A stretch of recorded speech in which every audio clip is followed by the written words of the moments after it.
a frantic 911 call, a helpless infant, and a discovery too shocking to be an accident.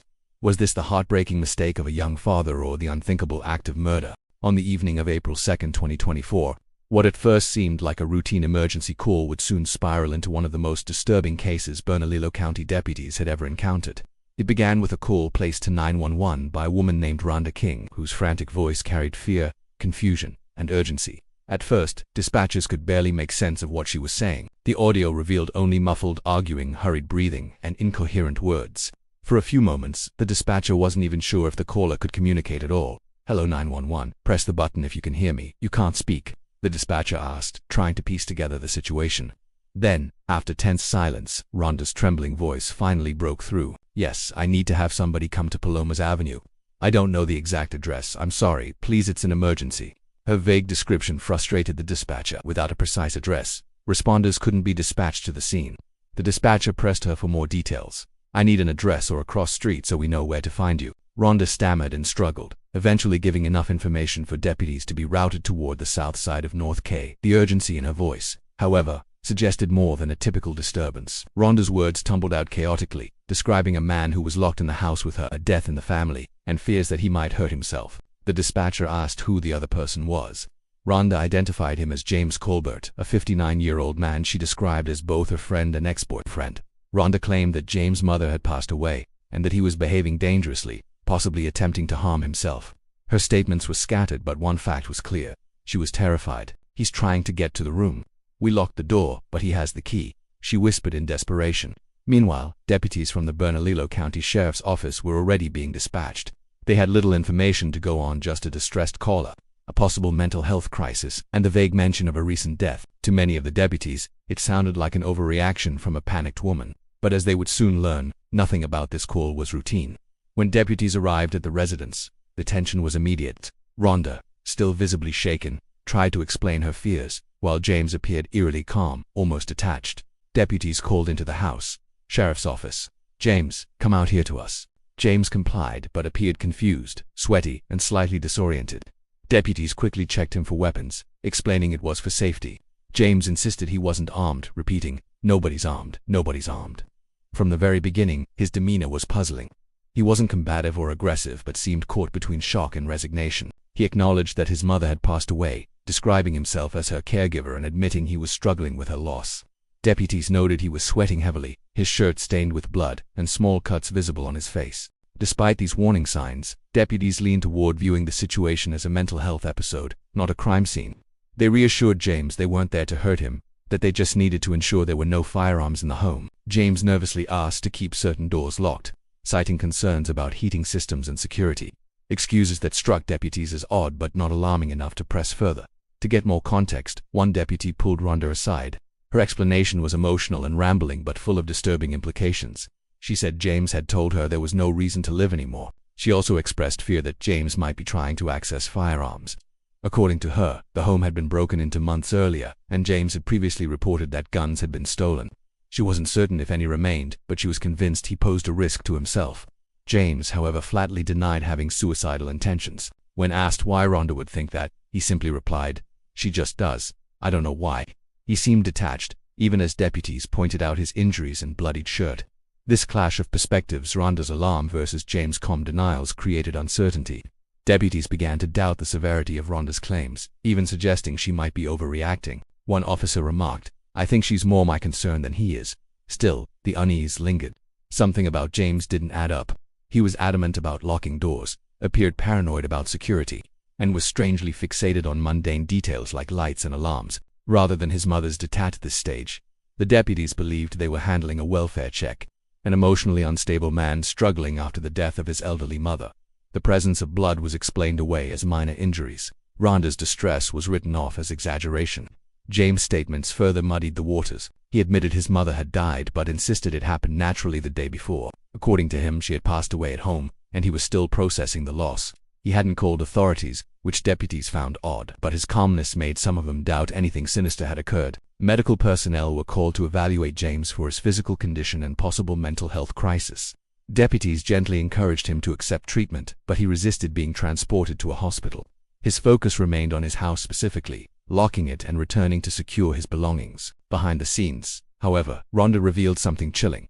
Marion Colbert, James' mother, was still inside the house, deceased, and no one had reported it. This statement reignited concern among deputies.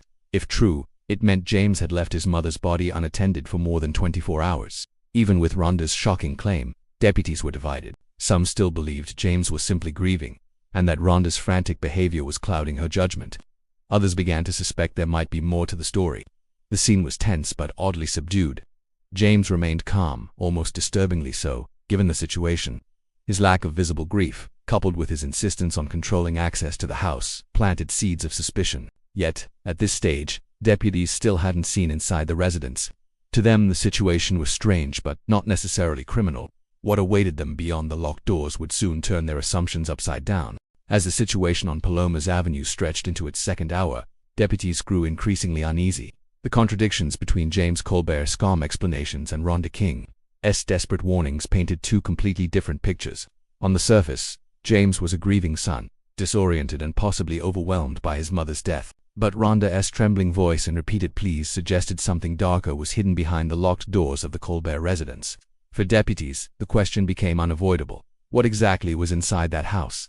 James resisted allowing entry to the residence. He repeatedly emphasized the importance of keeping the home secure, citing strange reasons about keeping the heat in, or not disturbing the alarms. His preoccupation with minor household concerns struck deputies as unusual, especially given the fact that his mother had allegedly died inside less than 24 hours earlier. Deputies knew they could not legally force entry without either consent or probable cause. They pressed James gently but firmly, asking him to cooperate. "James, we need to make sure everything's okay inside," one deputy explained.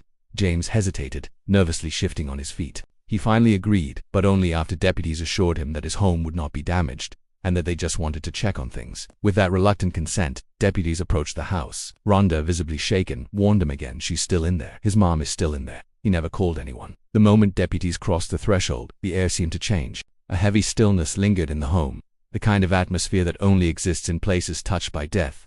The faint odor of decomposition mixed with the metallic temps of dried blood. The living room looked ordinary at first glance, but as deputies advanced deeper into the hallway, their eyes widened at the sight before them. There, lying lifeless on the floor, was the body of 83-year-old Marion Colbert. The scene was harrowing. Marion's body bore severe injuries inconsistent with a natural passing. Blood pooled beneath her, staining the carpet and walls with dark streaks. Lacerations marked her face and body, while visible bruises suggested blunt force trauma. Deputies immediately knew this was not the peaceful death of an elderly woman in her sleep. This was violence. One deputy quietly radioed for detectives, his voice steady but grim. "We have a deceased female. Suspicious circumstances." Requesting SID response. The deputies exchanged tense glances as they processed what they were seeing. Blood spatter patterns on the walls hinted at a struggle. Broken items scattered near the body suggested a violent fall or altercation. Most disturbing were the facial injuries, deep cuts and bruises that could not have come from a simple accident.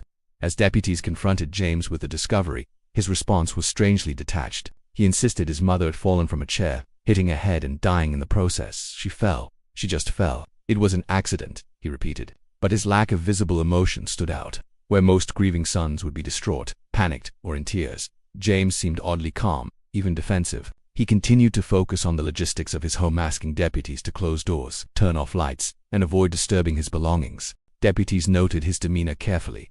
It wasn't grief. It was control. He wanted to dictate how the scene unfolded, as though tidying up loose ends rather than mourning his mother's violent death. Paramedics arrived shortly after and confirmed Marion had been dead for some time, likely more than a day. Her injuries, however, immediately raised red flags. Multiple lacerations, bruising around the neck and arms, and blood patterns inconsistent with a single fall all suggested external force. One paramedic quietly told deputies, "This doesn't look accidental, not at all." Each piece of evidence chipped away at James' credibility. His calm explanations no longer seemed like grief, they looked like lies. While deputies processed the scene, Rhonda provided further insight. She claimed that earlier, before calling 911, James had admitted something shocking. "I hurt my mom." This admission, combined with Marion's visible injuries, cast the situation in an entirely new light. Rhonda explained that Marion had long been fearful of James, describing past arguments and strained relationships within the family. She recounted conversations where Marion expressed feeling unsafe living with her son, though no formal reports had been made. Deputies listened carefully, now recognizing that Rhonda's frantic call had not been an exaggeration. If anything, it had been a desperate attempt to prevent tragedy. By the end of that evening, the case had shifted dramatically. What began as a routine welfare check now stood as a potential murder scene. James, once viewed as a grieving caregiver, was now the prime suspect in his own mother's death.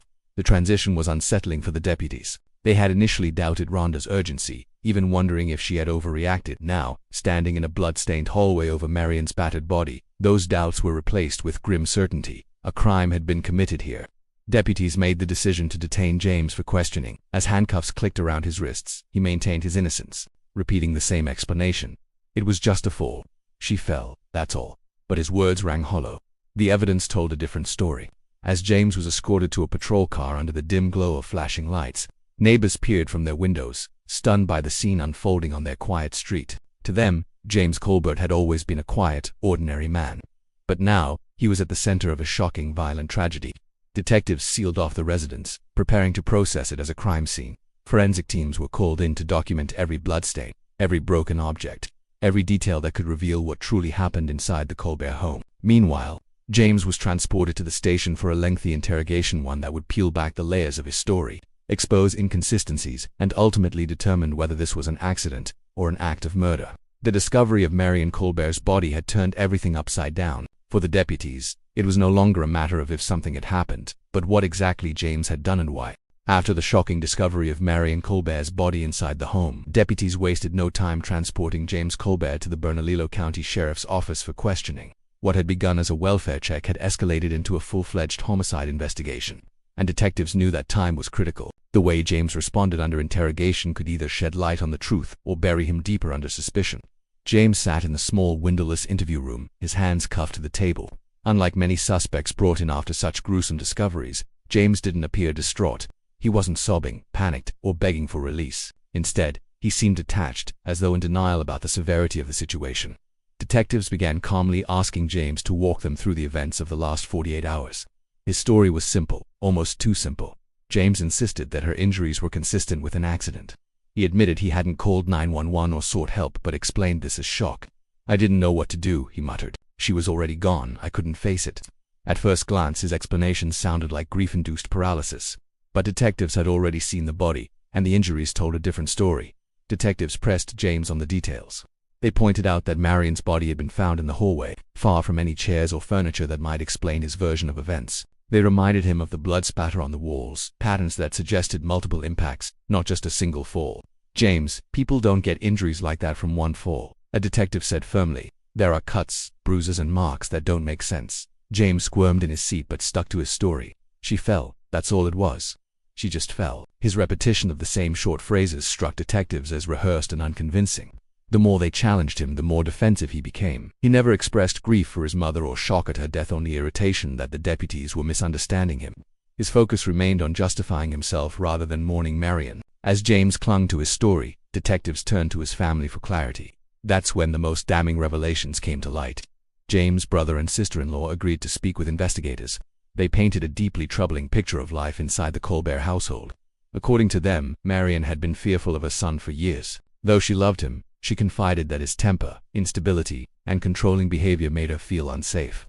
His sister-in-law recalled chilling conversations with Marion, in which the elderly woman admitted she was afraid of James and didn't know how much longer she could live under the same roof with him. Marion had expressed these fears multiple times, and family members had worried that one day something tragic might happen. Even more devastating was Rhonda King's testimony. She repeated what she had told deputies on the night of the discovery.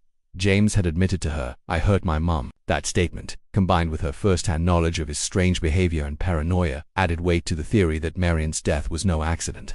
Detectives laid the family's statements out for James during interrogation. Still, he refused to budge. He repeated his full story like a broken record, insisting that everyone else was exaggerating or misinterpreting the situation. The emerging narrative was grim. James had lived with Marion as her caregiver, but their relationship was strained. Witness testimony suggested he was controlling, easily angered, and often made Marion uneasy. On the day of her death, something had escalated, whether an argument, a fit of rage, or a breakdown, and Marion had suffered the consequences. Rather than call for help, James had left her body where it fell. For over a day, he lived in the same house, attempting to act as though nothing had happened. He fixated on household routines, locking doors, turning off lights, worrying about alarms while his mother's lifeless body lay in the hallway. This behavior, detectives argued, wasn't grief, it was avoidance and concealment. He wasn't in shock, he was covering his tracks. By the end of the interrogation, detectives knew James would not confess.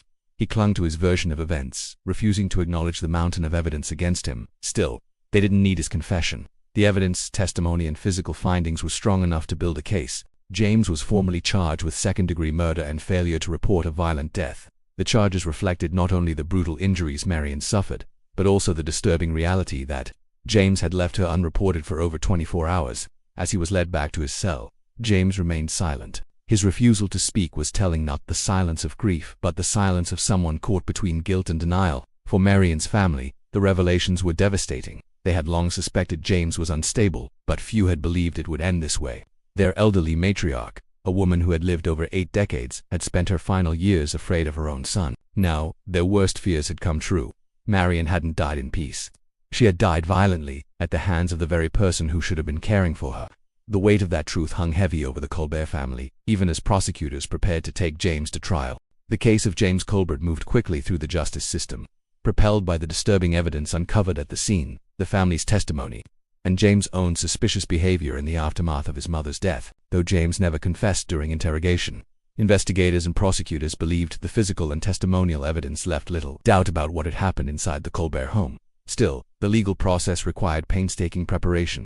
Prosecutors needed to establish not only that Marion Colbert had died as a result of violence, but that James had caused her death with intent or reckless disregard for her life. Detectives compiled a meticulous case file. Photographs of the blood-stained hallway, forensic analysis of spatter patterns, and medical examiner reports all painted a grim picture of Marion's final moments. The coroner's findings were especially damning. Marion's injuries were not consistent with a fall. Instead, they were the result of repeated blunt force trauma and possible strangulation. Witness testimony was equally powerful. Rhonda King's account of James' statement, "I hurt my mom," became a cornerstone of the case. Combined with the recollections of James' brother and sister Rilla about Marion's long-standing fear of her son, prosecutors had a compelling narrative. James had a history of instability and control, and Marion had lived in fear of what might one day happen. For prosecutors, the path seemed clear: pursue a second-degree murder conviction, a charge that could carry a decades-long prison sentence. James' defense team faced an uphill battle. Without a plausible explanation for Marion's extensive injuries, their options were limited. They argued that James had been in a fragile mental state following his mother's death, suggesting that his behavior, failing to report her death, obsessing over locked doors, and avoiding 911 was a product of shock and psychological breakdown, not criminal intent. They pointed to his role as Marion's caregiver, emphasizing that he had lived with her for years without prior incidents of violence. They also argued that Rhonda King's testimony was unreliable due to her emotional state and the chaotic circumstances of the 911 call. Still, the defense struggled to explain away the physical evidence. Injuries don't lie, and Marion's body bore the truth in brutal detail. As the case moved toward trial, James faced the reality of the prosecution's strong evidence. A conviction at trial could mean spending the rest of his life behind bars. Faced with this possibility, his legal team pursued negotiations with prosecutors. In the end, James chose not to contest the charges. He entered a no-contest plea to second-degree murder and failure to report a violent death. By doing so, he didn't admit guilt outright but accepted punishment as though he had been convicted. The plea spared him the risk of a longer sentence at trial and spared the family the pain of reliving the details in court. The judge accepted the plea, and sentencing was scheduled.